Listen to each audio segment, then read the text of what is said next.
Joining us now to discuss what's happening at the border, Dallas-Fort Worth immigration attorney and SMU adjunct professor Eric Cedillo. Thank you so much for being here. Thanks for having me.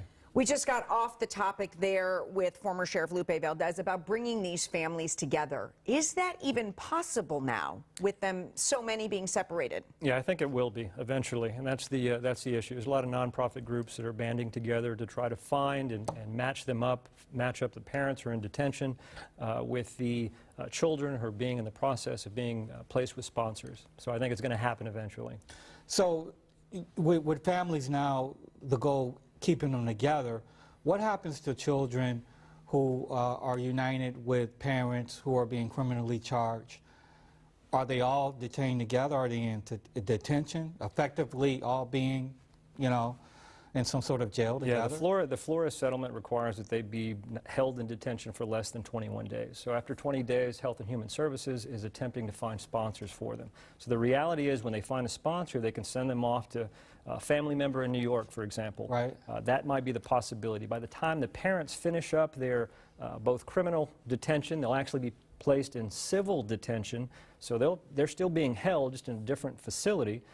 They can actually match up and find out where the children have been placed. What happens if someone has already been deported, but their child is here? Well, that's a possibility. If it is, theoretically, you would hope that the government would tell them what was going on. If people are being voluntarily, if they're actually asking for voluntary departure, they can ask for their children. They theoretically try to team them up and put them back together and send them back home at the same time. But realistically, the ones that are currently in proceedings, that probably hasn't happened yet. As fast as you can respond to these things that defenders of the president have said.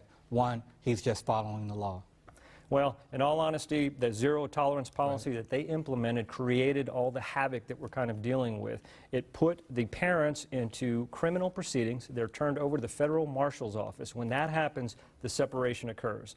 And by that, the children are designated unaccompanied, and that's a legal term of art that requires that they go in through the Health and Human Services and are placed into sponsorship. So that is where the true separation occurs, as opposed to keeping it civil in civil proceedings and maintaining in a family detention as facility. Other administrations have Absolutely. done. Now, what about the notion that drug dealers or bad actors are coming across the border masquerading as children? These kids that are coming, and this is the distinction, back in 2014 there was a surge in the numbers of unaccompanied minors coming. It was mainly 15, 16, 17-year-olds. What's happened here is we're looking at 2-year-olds, 3-year-olds who've been separated from their parents, something that is completely different. And this is why the optics are such that it forced the administration to do something and backtrack on what they've done. Thank you so much for joining us, discussing this very difficult situation with us. Absolutely. We appreciate it. Thank you.